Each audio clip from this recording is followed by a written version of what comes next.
Olá, o objetivo desse vídeo é demonstrar como incluir dados no registro E530 da IFD ICMS-PI.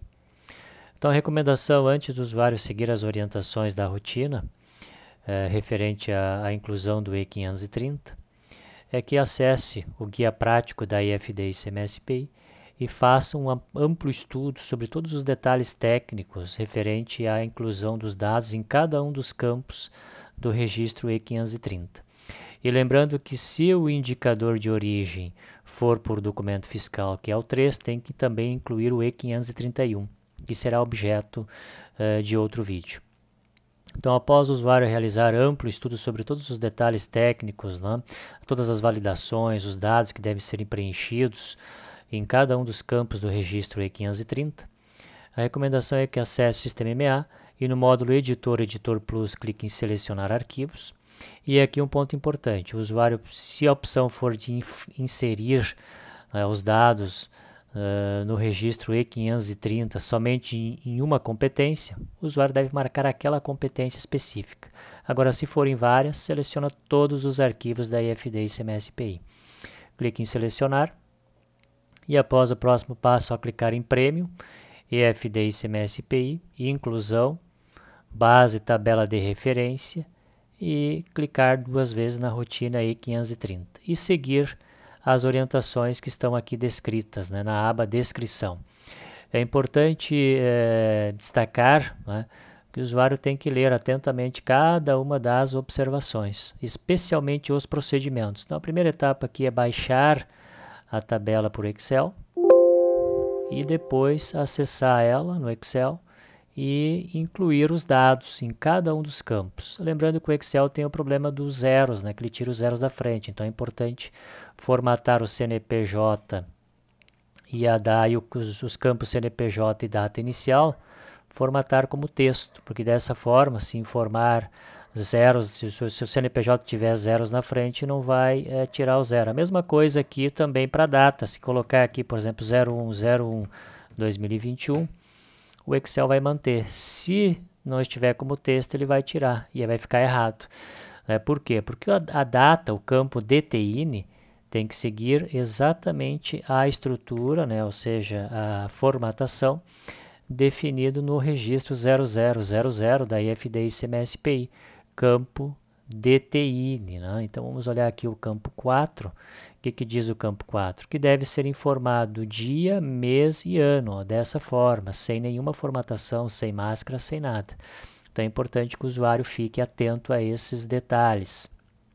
Outra questão relevante também, se a opção do usuário é informar em vários arquivos da IFD ICMS-PI, e inclusive em CNPJs diferentes, tem que informar aqui os CNPJs e tem que informar o DTI, os respectivos períodos. Se for só um CNPJ, vai preencher todos os dados correspondentes àquele CNPJ, vai repetir, e a competência, se for a mesma, vai repetir.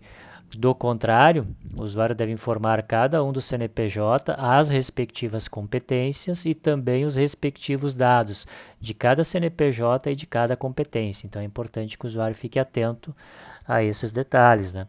Evidente que se for só uma competência e só um CNPJ, vai informar só um CNPJ, sempre o mesmo, e a competência vai repetir sempre a mesma, referente aos dados que o usuário informar nesses respectivos campos. Bem, depois disso, observado esses detalhes do CNPJ e do campo DTIN, que é a competência, agora o usuário deve verificar os dados que ele deseja preencher em cada um dos campos para que o EMEA insira, né, o registro E500, os dados, né, no registro E530.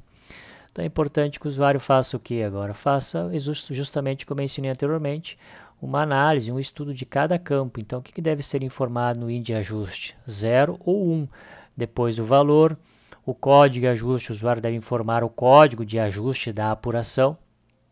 Então, é evidente que aqui o usuário tem que olhar agora atentamente, né, cada um desses códigos para verificar qual que se aplica e assim sucessivamente nos demais campos. E lembrando que quando o indicador for 3 por documento fiscal, tem um outro vídeo que trata sobre essa opção. Quer dizer, o indicador aqui de origem para esse vídeo é judicial, processo administrativo, perde comp ou novo, que é outros, né? Então é importante que o usuário verifique cada um desses campos e preencha os dados conforme entendimento. Depois disso, clique aqui em notas, só confere para ver se o nome da tabela está como notas, salva e fecha. E o próximo passo é importar agora, né, no sistema MA. Então vamos acessar o sistema MA e na rotina seguir aqui os procedimentos que o usuário pode importar aqui em início, pode clicar aqui em início e selecionar a tabela, abrir e importar, só clicar em importar, ou o usuário pode ir aqui pela própria rotina, tem a opção também aqui de importar tabela, só seleciona a tabela e importa, né? É só clicar agora, confere os dados. No meu caso aqui não vai ter dados porque eu só estou fazendo uma apresentação conceitual.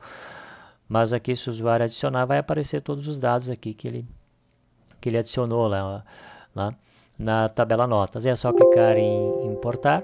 E depois o próximo passo é executar a rotina. Executar a rotina justamente para ela incluir os dados da tabela notas, né, no registro E530 da IFD ICMS-PI. Depois de executada a rotina, o próximo passo é ir em consultas, premium, declarações federais, EFD ICMS-PI, e aí é importante que o usuário execute a consulta do E530 justamente para fazer a análise dos dados. É importante que o usuário execute essa consulta para analisar os dados, para verificar se os dados que estão na tabela notas foram corretamente inseridos no registro E530.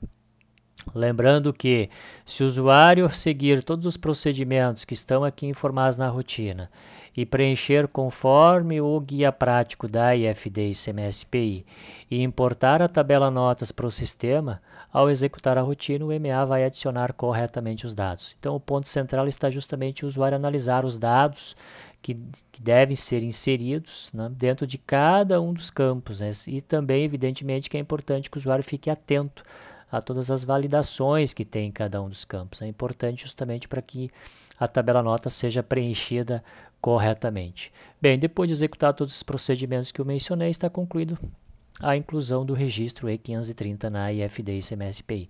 E aí o usuário deve seguir os seus trabalhos, inclusive gerar a apuração depois, né, depois de concluir todos os ajustes que deseja fazer, tem que gerar aqui a apuração. Então, esses são os procedimentos para incluir o registro E530 na IFD ICMS-PI, quer dizer, os dados no registro E530 nos arquivos ou no arquivo da IFD ICMS-PI. Lembrando que o usuário pode incluir em vários arquivos ou num só, que é aquilo que eu mencionei anteriormente. Bem, obrigado por assistir esse vídeo até o final e até o próximo.